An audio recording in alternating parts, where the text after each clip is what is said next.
mudane xasan cali khayre shirkan isaga waxa looga hadlay arrimaha ay ka mid yihiin arrimaha amniga miisaaniyadda 2018 iyo doorashooyinka Somaliland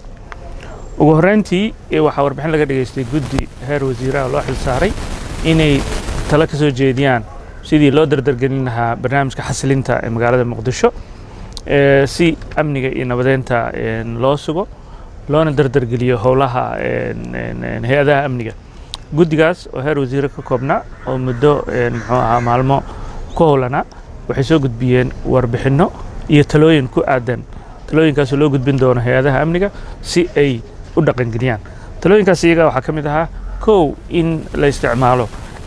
darisaynta ama deegaameynta wax la yiraahdo oo deegaan magaaladan